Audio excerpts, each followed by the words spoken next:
गोविंद सिंह जी डोटासरा साहब आए और अपने विचार व्यक्त करें। सल बीजेपी का मोरिया बोला, देसी मोरिया गोविंद जी डोटासरा साहब।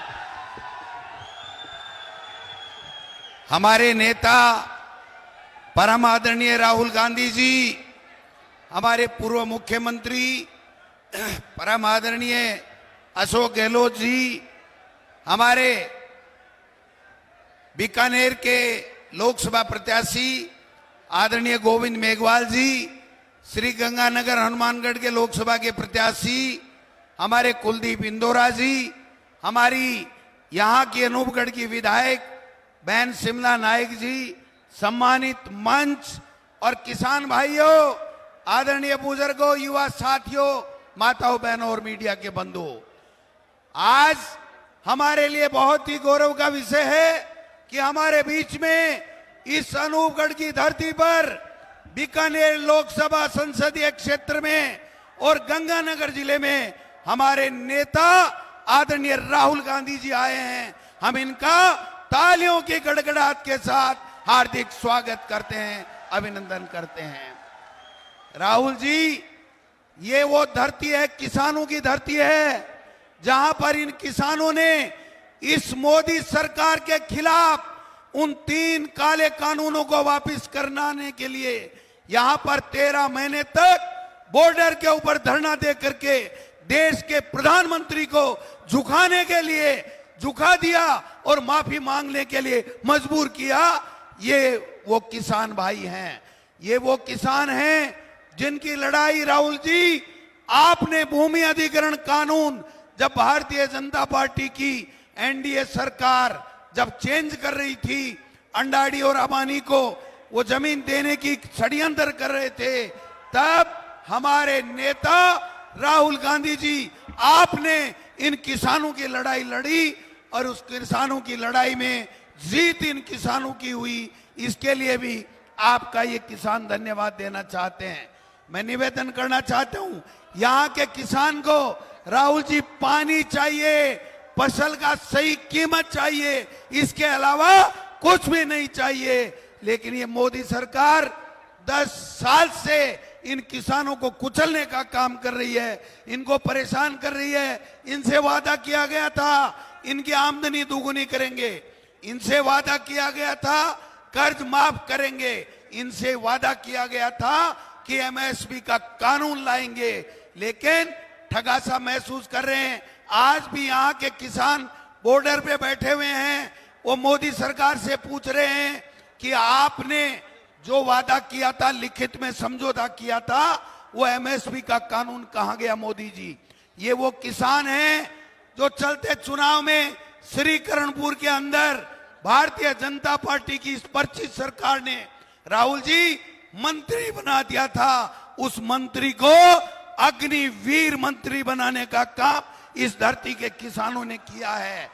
6-10 दिन तक मंत्री नहीं रहा, शपथ ले ली, लेकिन मंत्रालय नहीं संभाल सका और वापस अग्निवीर मंत्री बना के भेज दिया। ये वो किसानों की धरती है। इस मोदी सरकार को झुकाने का दम रखती है, इनको सत्ता से हटाने का दम रखती है। मैं आपसे निवेदन करूंगा, किसान भाइयों, आप बताओ, राहुल जी के साथ लग करके यहां से भारतीय जनता पार्टी की एनडीए की सरकार और मोदी सरकार का मोरिया बुलाओगे कि नहीं बुलाओगे? गोविंद मेघवाल जी को बीकानेर से जीता करके बीजेपी के मंत्री का मोरिया बुलाओगे कि नहीं बुलाओगे? यहां पर हनुमानगढ़ गंगानगर के एमपी हमारे कुलदीप इंदौरा जी को जीता करके सांसद में भेजोगे और बीजेपी के कैंडिडेट के मोरिया बुलाओगे कि नहीं बुलाओगे? तो ये सब तैयार है राहुल जी। ये किसान है, ये झुक नहीं सकता। जो मोदी जी इनको अन्नदाता कहता था, आज सबसे ज्यादा अगर कुचलने का काम किया है तो इस किसान अन्नदाता को करने का काम किया है। इसलिए मैं इतना ही कहना चाहूंगा। मैं चाहता हूं कि हम ज्यादा से ज्यादा राहुल जी को सुने और परिणाम इतने शानदार आएंगे कि हम राजस्थान में राहुल जी भारतीय जनता पार्टी से ज्यादा सीटें लेकर के आएंगे। धन्यवाद। जय हिंद, जय भारत, जय किसान। बहुत बहुत धन्यवाद। गोविंद सिंह जी डोटासरा साहब ने जिस तरीके से मारवाड़ी लहजे में कहा कि मोरिया बोलावना है, बीजेपी अंगार कटका काट देना है, अब थे सगड़ा बीकानेर लोकसभा प्रत्याशी गोविंद राम जी मेघवाल साहब और गंगानगर लोकसभा प्रत्याशी कुलदीप इंदौरा साहब वास्ते 19 तारीख ने अधिक संख्या में हाथ के निशान पर वोट मारने की अपील करने वास्ते निवेदन करूं हमारे यशस्वी पूर्व मुख्यमंत्री अशोक गहलोत जी से कि वो आए, अपनी ओजस्वी वाणी के माध्यम से, योजनाओं के माध्यम से आपको लाभान्वित करें। अशोक गहलोत जी। हमारे महबूब नेता राहुल गांधी जी, प्रदेश कांग्रेस के अध्यक्ष भाई गोविंद डोटासरा जी, बीकानेर के कांग्रेस के लोकप्रिय उम्मीदवार गोविंद मेघवाल जी, गंगानगर के लोकप्रिय उम्मीदवार भाई कुलदीप इंदौरा जी, यहाँ उपस्थित जिला अध्यक्ष बिस्ताराम जी, यशपाल गहलोत जी, अंकुर मगलानी जी, शिमला नायक जी, लोकप्रिय आपकी विधायिका डूंगराम गैदर जी, बीडी कल्ला जी, मोहम्मद सिंह भाटी, विनोद गोटवाल जी, अभिमन्यु सिंह पूनिया, रूबी कुमार जी और तमाम दादरी जी और तमाम हमारे उपस्थित बुजुर्गों, भाइयों और बहनों, नौजवान साथियों, ये अनूपगढ़ और सूरजगढ़ के तमाम इलाके जो हैं दोनों की धरती है, दूर दूर लोग रहते हैं, उसके बावजूद भी इतनी बड़ी तादाद में आप राहुल जी का स्वागत करने आए हैं। मैं आपका हृदय से धन्यवाद करना चाहता हूं, आभार व्यक्त करना चाहता हूं। आपका अनूपगढ़ का लंबे समय मांग थी अनूपगढ़ जिला बनना चाहिए। जिला बन गया आपका, आप सब खुश हो। अब आप देखिए 20 जिले हमने बनाए थे। मेरी प्लानिंग थी 20 जिलों का मास्टर प्लान बने, मिनी सचिवालय कहाँ बनेगा, कलेक्टर, एसपी, डीएलओ कहाँ बैठेंगे, स्कूल कॉलेज कहाँ खुलेगी। 33 जिलों में मेडिकल कॉलेज खोली हम लोगों ने, कभी न कभी 20 जिलों में मेडिकल कॉलेज भी खुलेगी, टाउन हॉल ही बनेगा, क्या नहीं होगा, सब कुछ होने की संभावना बनी रहती है। यही सोच के हम लोगों ने शानदार स्कीम बनाई थी। इतनी शानदार योजना लेके आए कि राजस्थान पहली बार देश के अंदर अन्य राज्यों में चर्चा में आ गया। इतनी शानदार हमारी शिक्षा की योजनाएं, हमारी स्वास्थ्य की योजनाएं, 25 लाख का बीमा हो, हमारी बिजली की योजनाएं हो, चाहे सोलर हो, चाहे वो सूरजगढ़ में तो आपके थर्मल भी है, चाहे वो पीने के पानी की योजना, बिजली की योजना, शिक्षा की, स्वास्थ्य की, सड़कों का, सोशल सिक्योरिटी की स्कीम, बुजुर्गों को, विधवाओं को, निसज्जनों को पेंशन देने की बात हो, किसानों के लिए अलग बजट पेश करने की बात हो, पशुपालकों को 5 रुपये प्रति लीटर दूध में अंदर देने की बात हो। लंबीरों का आ गया, 40,000 रुपये हमने दिए हैं कि गाय मर गई उन परिवारों को दिए थे। 2 गायों का बीमा कर दिया हम लोगों ने। कहने का मतलब ये है सभी वर्गों के लिए 2000 यूनिट बिजली फ्री कर दी किसानों के लिए। 1 करोड़ लोगों को, उपभोक्ताओं को आज बिजली का बिल 0 आता है, 1 रुपया नहीं देना पड़ता 1 करोड़ लोगों को। इस प्रकार से जो योजना बनी वो एक इतिहास बन गया। सभी लोग उससे खुश थे। प्रदेश के झूठ बोल बोल के प्रधानमंत्री जी ने, झूठ बोल करके उनके मंत्रियों ने, प्रधानमंत्री ने, चाहे मुख्यमंत्रियों ने, यहाँ रेप होते हैं, यहाँ पर कानून व्यवस्था बिगड़ी हुई है, अब बिगड़ी हुई है, रेप अब हो रहे हैं, लेकिन अब हो रही है और हमें बदनाम किया गया। और मुसलमान को दे दिए 50 लाख, हिंदू को दिए 5 लाख उदयपुर के कन्हैया हत्याकांड में। इतना झूठ भी बोल सकता है? पहला पैकेज 50 लाख का किसी को दिया, वो कन्हैया को दिया था हम लोगों ने, फिर भी झूठ बोला गया। इस प्रकार से जो माहौल बनाया गया, सरकार हमारी नहीं बनी है, तो आप निश्चिंत रहो।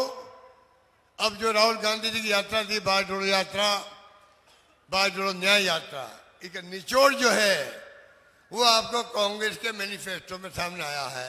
जो खड़गे साहब ने, सोनिया गांधी जी ने, राहुल गांधी जी ने उसको प्रकट किया है। अब हमारी ड्यूटी है, मैं आपको दिल से कहना चाहूंगा, मैंने ही उसको पढ़ा 3 बार। आपसे मेरी प्रार्थना है, पांचों जो है आपकी 25 गारंटी है, उसके अंदर 5 न्याय की बात की गई है। अब आप जब तक उनको पढ़ेंगे नहीं, तब तक आप युवा न्याय हो, महिलाओं का न्याय हो, किसानों के साथ न्याय हो, श्रमिकों के साथ न्याय हो और सबकी हिस्सेदारी हो, SC, ST, OBC माइनॉरिटी सबकी। ये 5 जो है, जो न्याय की बात की गई है, इसको पूरे प्रदेश को, पूरे देश को गंभीरता से लेना चाहिए। तब जाके असली न्याय गरीब से गरीब गांव में, ढाणी में पहुंच सकेगा। ये मेरा कहना है। बाकी जो कुछ हो रहा है आपको मालूम ही है, लोकतंत्र खतरे में है। संविधान, अंबेडकर साहब का संविधान धज्जियां उड़ रही है, खाते बंद हो रहे हैं कांग्रेस के। अमेरिका, जर्मनी, यूएनओ सब आलोचना कर रहा देश की। पूरी दुनिया में बदनामी हो रही है हमारी। किस प्रकार 2 मुख्यमंत्री जेल में बैठे हुए हैं, किस प्रकार इलेक्टोरल बॉन्ड आ गए, ये सब बात आप जान चुके हो। इसलिए इस चुनाव के अंदर आप सबक सिखाओगे, तब जाके लोकतंत्र बचेगा। ये चुनाव खाली इंदौरा का या गोविंद मेघवाल का नहीं है, ये चुनाव देश में लोकतंत्र बचाने का है। ये चुनाव अंबेडकर साहब के संविधान को बचाने का है। ये चुनाव आने वाली नस्लों का भविष्य बनाने का है। यही बात करता मैं अपनी बात समाप्त करता हूं। धन्यवाद। जय हिंद। धन्यवाद। बहुत बहुत धन्यवाद अशोक गहलोत साहब। भारत जोड़ो यात्रा के माध्यम से 4000 किलोमीटर तक हिंदुस्तान के किसानों के, नौजवानों के, बेरोजगारों के और धरती पुत्रों के दिलों में जगह बनाने वाले, आप सबके चहेते भारत न्याय यात्रा के माध्यम से पूरे हिंदुस्तान में छाने वाले और बीजेपी से डट का मुकाबला करने वाले हम सबके नेता राहुल गांधी जी से गुजारिश करता हूं कि वो आए और अपने ओजस्वी वादन से गंगानगर और बीकानेर लोकसभा से कांग्रेस जीत के जाएगी, यह विश्वास दिलाएं। राहुल गांधी, राहुल गांधी, राहुल गांधी। बहुत बहुत धन्यवाद राहुल गांधी जी।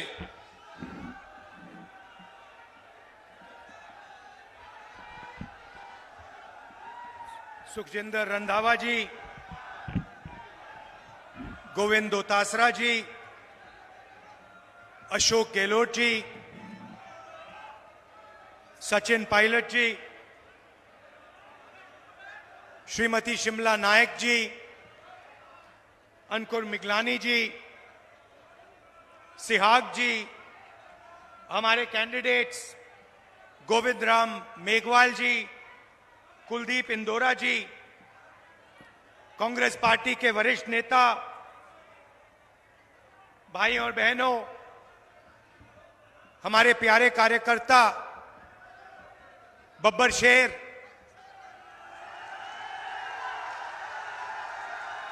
जो कांग्रेस पार्टी की विचारधारा के लिए जान देने को तैयार होते हैं, और प्रेस के हमारे मित्रों, देश में सबसे बड़ा मुद्दा कौन सा है?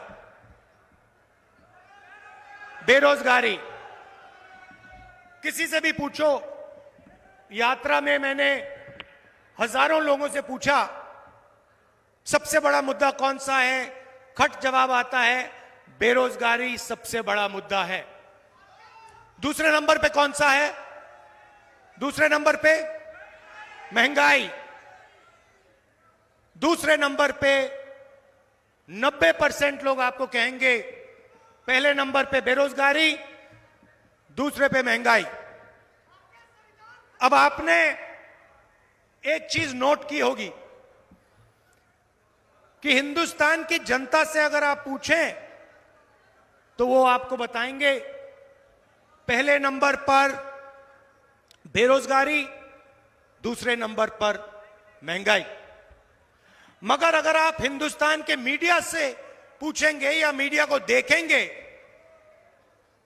तो आपको लगेगा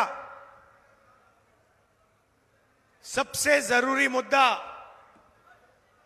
अंबानी जी की शादी है,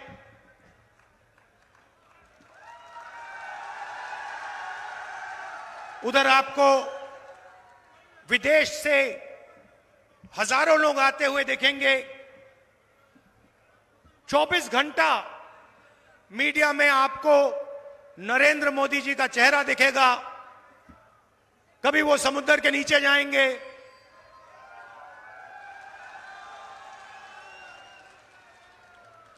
कभी हेलीकॉप्टर में, सी प्लेन में उड़ते हुए देखेंगे, कभी थाली बजाते हुए देखेंगे, कभी मोबाइल फोन की लाइट दिखाने को बोलेंगे। तो ये सवाल कुछ समय से मैं अपने आप से पूछ रहा था कि ये जो मीडिया है, इसका काम जनता की आवाज उठाने का है नहीं? मगर ये जनता की आवाज, जनता के मुद्दों के बारे में कभी बोलते ही नहीं है, कभी नहीं बोलते। अब इनकी गलती नहीं है, ये बेचारे बोलना भी चाहें, इनके मालिक इनको नहीं बोलने देंगे। अरबपति मालिक जिनका कंट्रोल है, वो इनको बोलने नहीं देंगे। मगर एक और बात मुझे पता लगी। कुछ महीने पहले मैंने मीडिया के बारे में, हिंदुस्तान की सबसे बड़ी कंपनियों के बारे में, प्राइवेट अस्पतालों के बारे में, प्राइवेट कॉलेज यूनिवर्सिटी के बारे में, इनके मैंने आंकड़े निकालने शुरू किए। मैं सोच रहा था कि पता लगाता हूं ये मीडिया में कौन लोग बैठे हैं कि ये जनता की बात करते ही नहीं है। सवाल था, आज मैं आपको थोड़ा सा बताना चाहता हूं। हिंदुस्तान में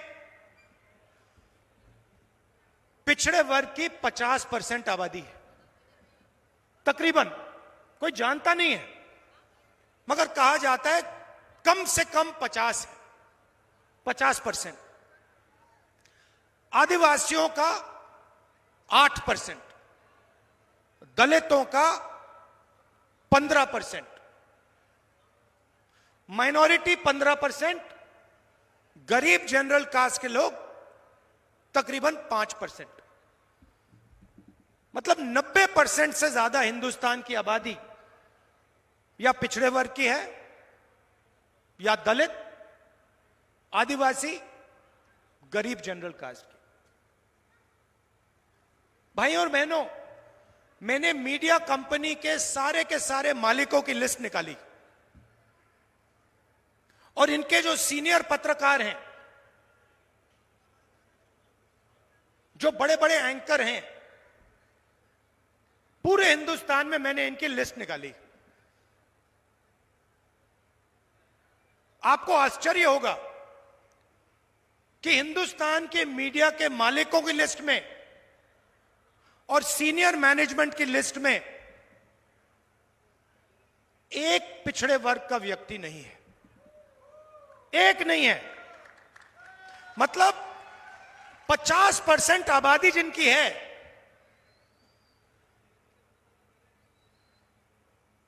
जो देश को चलाते हैं, मेहनत करते हैं, उनमें से एक व्यक्ति हिंदुस्तान की मीडिया में आपको नहीं दिखाई देगा। दलित 15%, एक दलित व्यक्ति आपको मीडिया में नहीं दिखाई देगा। आदिवासी 8%, एक आदिवासी आपको सीनियर मीडिया में मालिकों की लिस्ट में नहीं दिखाई देगा। गरीब जनरल कास्ट के लोग नहीं दिखाई देंगे, माइनॉरिटी का कोई लोग नहीं दिखाई देंगे। ये 2-3% लोग मीडिया में रोजगार पाते हैं। 15-20 लोग मीडिया को कंट्रोल करते हैं और 24 घंटा यही 50-60 लोग नरेंद्र मोदी जी की जय करते हैं। अब सवाल उठता है कि 90% जनता इसमें तो है ही नहीं। तो सबसे पहली बात, ये जो मीडिया वाले लोग हैं ये आपके नहीं है, ये हिंदुस्तान के पिछड़े वर्ग के, दलितों के, आदिवासियों के, ये आपके नहीं है। क्योंकि अगर ये आपके होते तो पिछड़े वर्ग के लोग मीडिया की बड़ी बड़ी कंपनीज के मालिक होते, एंकर्स होते, सीनियर मैनेजमेंट में होते, और 24 घंटा जो देश के असली मुद्दे हैं इनके बारे में आपको कभी दिखेगा नहीं। किसानों का एजिटेशन हुआ, किसान सड़क पे उतर गए, हरियाणा, पंजाब, राजस्थान, मध्य प्रदेश, पूरे देश में। और मीडिया में क्या आता है? आतंकवादी हैं। मीडिया में आता है और बीजेपी के लोग कहते हैं आतंकवादी हैं। बेरोजगारी की बात कभी नहीं आएगी, महंगाई की बात कभी नहीं आएगी। इनका काम आपका ध्यान भटकाने का है। ये सिर्फ चाहते हैं कि पिछड़े वर्ग के मुद्दे, किसानों के मुद्दे, गरीबों के मुद्दे नेशनल और रीजनल मीडिया पे ना आए। और इनके जो मालिक हैं इनको करोड़ों रुपए सरकार देती रहती है। मीडिया में आपका कोई नहीं। अब बताइए, हिंदुस्तान की सबसे बड़ी कंपनियों में 200 सबसे बड़ी कंपनी है, उनके मालिकों में और उनकी सीनियर मैनेजमेंट में मुझे बता दो पिछड़े वर्ग के कितने लोग हैं? एक नहीं मिलेगा। मैंने लिस्ट निकाली है, 200 नाम की लिस्ट निकाली, मालिकों की लिस्ट, सीनियर मैनेजमेंट की लिस्ट, उसमें आपको एक पिछड़े वर्ग का व्यक्ति नहीं मिलेगा, एक दलित नहीं मिलेगा, एक आदिवासी नहीं मिलेगा, एक गरीब जनरल कास्ट का व्यक्ति नहीं मिलेगा। नरेंद्र मोदी जी ने इन लोगों के 16 लाख करोड़ रुपए माफ किए हैं। अब आप कहोगे 16 लाख करोड़ रुपए कितना होता है? इतना बड़ा नंबर है, आपको और हमें पता ही नहीं लगता कितना बड़ा है। मैं बताता हूं आपको। नरेंद्र मोदी जी ने हिंदुस्तान के 25-30 सबसे अमीर लोगों का इतना कर्जा माफ किया जितना 24 साल मनरेगा में लगता है। समझिए बात, जितना 24 साल में मनरेगा में जाता है उतना पैसा नरेंद्र मोदी जी ने 15-20 लोगों का कर्जा माफ किया। देखिए, पहली लाइन में 3, 6, 9 कितने लोग हैं पहली लाइन में? तकरीबन 20 लोग होंगे। पहली लाइन में 20 लोग हैं। हिंदुस्तान की हालत समझनी है तो मैं बताता हूं आपको। हिंदुस्तान के सबसे अमीर 22 लोगों के पास उतना ही धन है जितना 70 करोड़ लोगों के पास है। एक तरफ 70 करोड़ लोग, उसमें पिछड़े वर्ग के लोग, दलित, आदिवासी, गरीब जनरल कास्ट के लोग। और दूसरी तरफ 22 लोग। 70 करोड़ लोग क्या कह रहे हैं? 70 करोड़ में से किसान कह रहे हैं हमारे को एमएसपी दे दीजिए। युवा कह रहा है हमें रोजगार दे दीजिए। महिला कह रही है महंगाई से हमें बचाइए। कोई सुनने वाला नहीं, कोई सुनने वाला नहीं। नरेंद्र मोदी सीधा कह देते हैं मैं किसानों को एमएसपी नहीं दूंगा।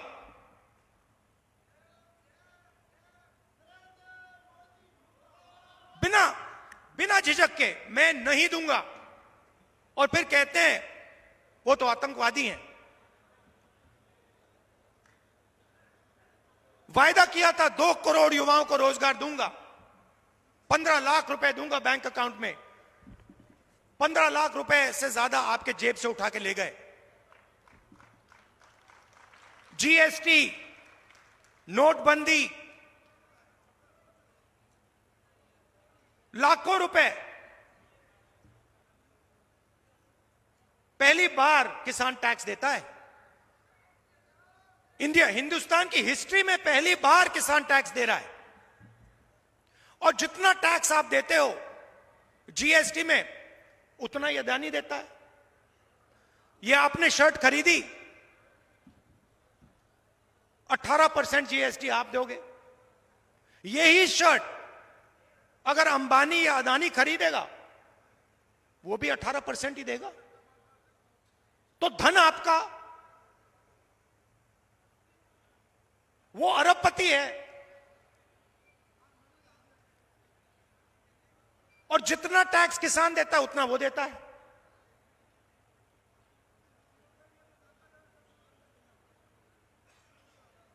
तो अब सवाल उठता है कि बीजेपी ने लाखों करोड़ रुपए अरबपतियों को दे दिए। वो कहते हैं मैं पिछड़े वर्ग का हूं। अगर आप पिछड़े वर्ग के हैं तो मीडिया में पिछड़े वर्ग का कोई नहीं, हिंदुस्तान की सबसे बड़ी कंपनियों में पिछड़े वर्ग का कोई नहीं। हिंदुस्तान को 90 लोग चलाते हैं। आईएएस अफसर हैं, दिल्ली में बैठते हैं, बजट वो बांटते हैं। मैंने आंकड़े निकाले, 90 में से पिछड़े वर्ग के कितने? 3। आबादी 50% और 90 में से 3। और अगर बजट की बात करें तो अगर 100 रुपए का बजट होता है, 100 रुपए का बजट बढ़ता है, 5% पिछड़े वर्ग के अफसर निर्णय लेते हैं, 15% दलित है, 1% 100 रुपए में से 1 रुपए का निर्णय दलित अफसर लेता है। आदिवासी 8%, 100 रुपए में से 10 पैसे आदिवासी अफसर लेते हैं। तो कौन सी पिछड़ों की सरकार है? कौन से दलित की सरकार है? कौन से आदिवासी की सरकार है? कौन से गरीब जनरल कास्ट की सरकार है? उनका तो आप कर्जा माफ नहीं करते। 50% पिछड़े वर्ग के लोग हैं, उनका आपने 1 रुपया कर्जा माफ नहीं किया। किसानों का कहीं भी आप कर्जा माफ नहीं करते, मजदूरों का कहीं नहीं करते आप। किसान का बेटा शिक्षा के लिए बैंक लोन लेता है, उसका कर्जा माफ कभी नहीं होगा, मगर अदानी अंबानी जैसे लोगों का 16 लाख करोड़ रुपए हो जाएगा।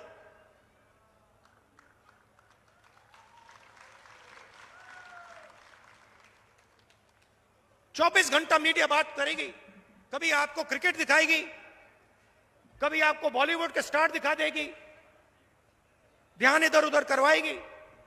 और फिर आपका जीएसटी का पैसा सीधा उन्हीं 20-25 लोगों के जेब में जाता है। तो सवाल उठता है कांग्रेस पार्टी को क्या करना है। मैं आपको बताता हूं, यहां पे लिखा है जितना पैसा उन्होंने अरबपतियों को दिया उतना पैसा हम गरीबों को, पिछड़ों को, दलितों को, आदिवासियों को उठा के दे देंगे।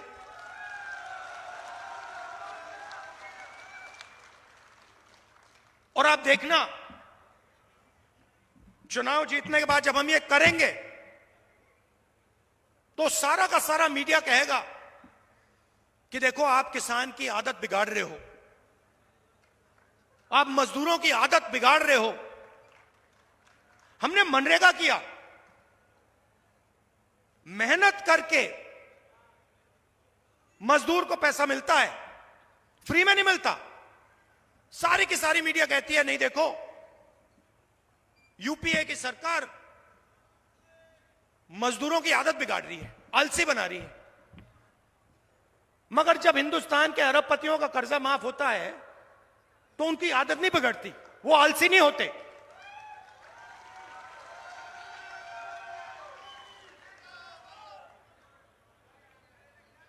तो 5 वायदे हमने आपसे किए हैं, मैं उनको पढ़ लेता हूं। सबसे पहले,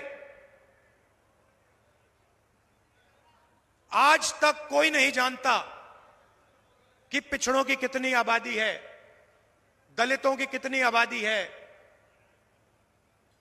आदिवासियों की कितनी आबादी है, कोई नहीं जानता। तो हमारा पहला काम जाति जनगणना।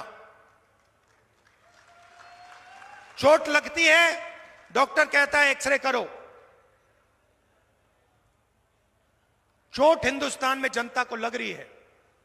जाति जनगणना और इकोनॉमिक सर्वे और हिंदुस्तान के जो धन है उसका सर्वे हम कराएंगे।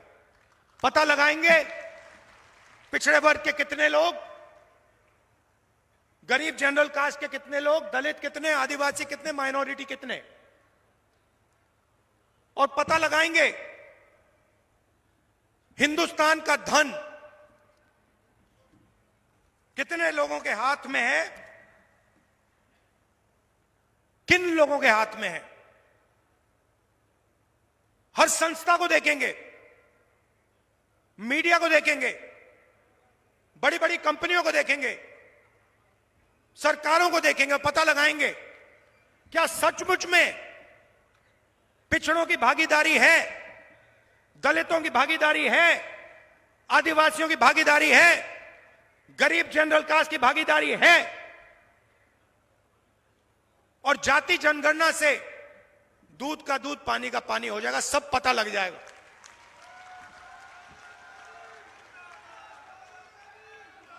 दूसरा काम, देखिए मेरे दिमाग में एक नंबर है। नरेंद्र मोदी जी ने 16 लाख करोड़ रुपया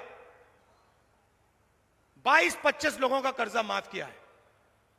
मैं उस नंबर को लिए चल रहा हूं।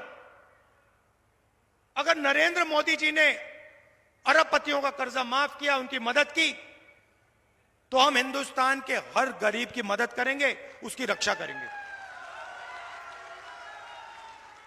तो हमारा दूसरा काम, हिंदुस्तान की हर गरीब परिवार में एक महिला को, अच्छी तरह सुनिए, हिंदुस्तान के हर गरीब परिवार में एक महिला को कांग्रेस पार्टी की सरकार साल का 1 लाख रुपया बैंक अकाउंट में डाल देगी। आप अगर गरीब हो, चाहे मजदूरी करते हो,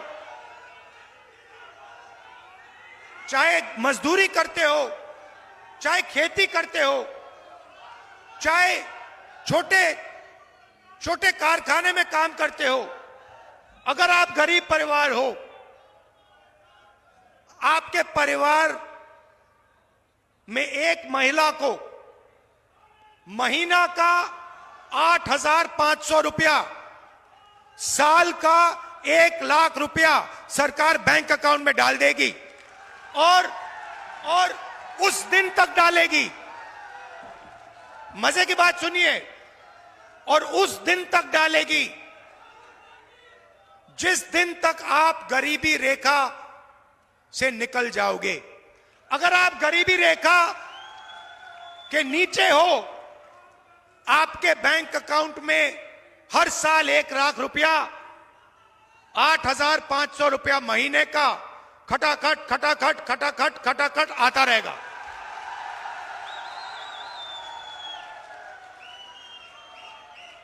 और एक झटके से हिंदुस्तान से हम गरीबी को मिटा देंगे। अब दूसरा काम, नरेंद्र मोदी जी ने कहा 2 करोड़ युवाओं को हम रोजगार देंगे। झूठ बोला।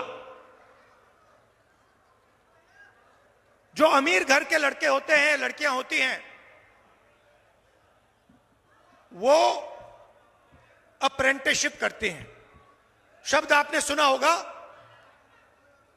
उनको ट्रेनिंग के लिए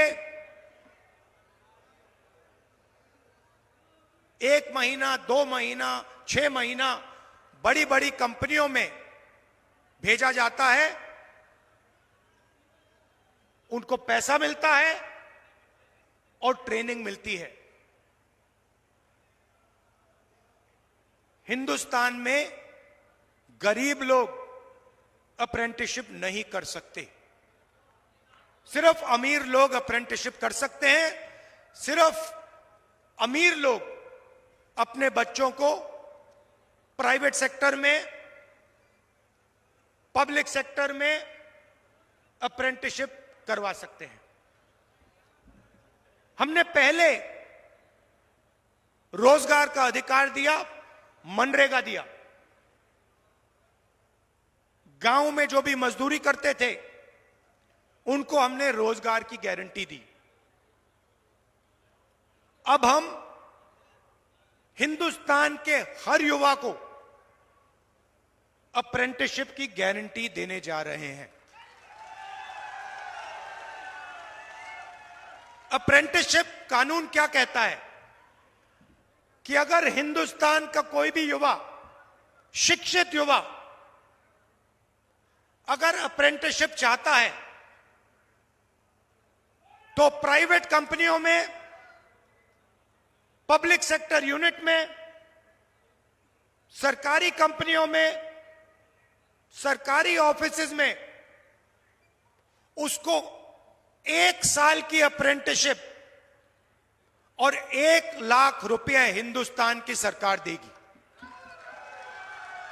और फिर अगर वो युवा अच्छी तरह काम करेगा, 1 साल के अंदर अच्छा काम करेगा, 1 लाख रुपए तो मिलेंगे ही मिलेंगे, मगर फिर उसके बाद उसको नौकरी भी मिल सकती है। भाइयों और बहनों, 30 लाख सरकारी पोस्ट हैं, नौकरियां हैं, 30 लाख। नरेंद्र मोदी जी ने उनको खाली रखा।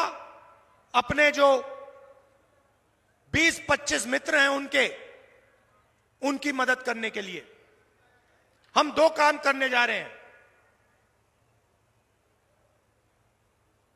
पहला काम, 30 लाख सरकारी रोजगार आपके हवाले करने जा रहे हैं। और दूसरा काम, और यह सुनकर करोड़ों लोगों के दिल में खुशी आएगी, जो ठेकेदारी प्रथा है, कॉन्ट्रैक्ट लेबर है, उसको हम पीएसयूज में और सरकार में खत्म करने जा रहे हैं। अब हिंदुस्तान में अगर कोई सरकार में काम करेगा तो वो कॉन्ट्रैक्ट से ठेकेदारी से नहीं करेगा, उसे परमानेंट जॉब, परमानेंट जगह दी जाएगी, उसे पेंशन दी जाएगी और उसके और उसके परिवार की रक्षा होगी। चौथा काम, नरेंद्र मोदी जी ने किसानों से साफ कह दिया, आपका कर्जा माफ नहीं होगा, आप आतंकवादी हो और आपको सही एमएसपी नहीं देंगे। हमारी सरकार आएगी, कानूनी एमएसपी कांग्रेस पार्टी हिंदुस्तान के किसानों के लिए लागू कर देगी।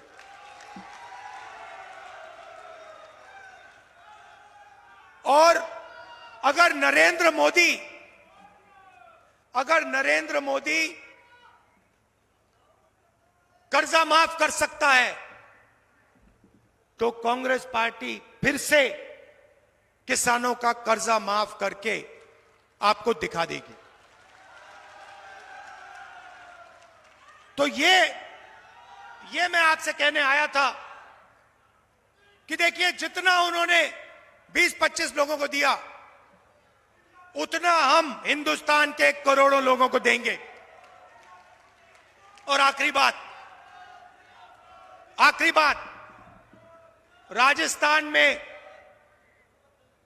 उत्तर प्रदेश, तमिलनाडु, हिंदुस्तान का हर प्रदेश अपने युवाओं को सेना में भेजता था। सेना गारंटी देती थी कि अगर आपको कुछ हुआ, कुछ भी हुआ, हिंदुस्तान की सरकार आपकी देखभाल करेगी, शहीद का दर्जा देगी, पेंशन देगी। अगर आप शहीद हुए, आपके परिवार को कॉम्पनसेशन मिलेगा, आपकी पेंशन उनको मिलेगी, कैंटीन मिलेगी। यह वायदा हिंदुस्तान की सरकार हिंदुस्तान के जवान से करती थी। यह वायदा नरेंद्र मोदी ने अग्निवीर बनाकर यह वायदा तोड़ा है। और यह अग्निवीर स्कीम जो है, भाई और बहनों, यह आर्मी को नहीं चाहिए थी। यह आर्मी ने नहीं कहा कि हमें अग्निवीर चाहिए। यह नरेंद्र मोदी जी ने पीएम ऑफिस से अग्निवीर योजना लागू की है। जैसे ही हमारी सरकार आएगी, अग्निवीर योजना को हम रद्द कर देंगे और जो पहले गारंटी हमारे जवानों को दी जाती थी, शहीद का दर्जा, पेंशन, कैंटीन, ये हम एक बार फिर हमारे जवानों को देने जा रहे हैं। आप सब यहां आए, गर्मी में आए, दिल से आपका धन्यवाद करता हूं। भाइयों और बहनों, ये चुनाव संविधान को और लोकतंत्र को बचाने वाला चुनाव है। ये चुनाव 90% वालों का चुनाव है, पिछड़ों का, दलितों का, आदिवासियों का, गरीब जनरल कास्ट का। एक तरफ अदानी जी और हिंदुस्तान के बड़े बड़े अरबपति, नेशनल मीडिया, पूरा का पूरा धन उनके हाथ में, कांग्रेस पार्टी के बैंक अकाउंट बंद कर दिए, इलेक्टोरल बॉन्ड से दबाव डालकर, हफ्तेबाजी कर बीजेपी ने हिंदुस्तान के बड़े बड़े उद्योगपतियों से पैसा लिया है। ये चुनाव गरीब और 22-25 अरबपतियों के बीच में चुनाव है। कांग्रेस पार्टी को जिताइए। हमारे यहां जो कैंडिडेट हैं उनको भारी बहुमत से जिताइए। आपका बहुत बहुत धन्यवाद। नमस्कार, जय हिंद।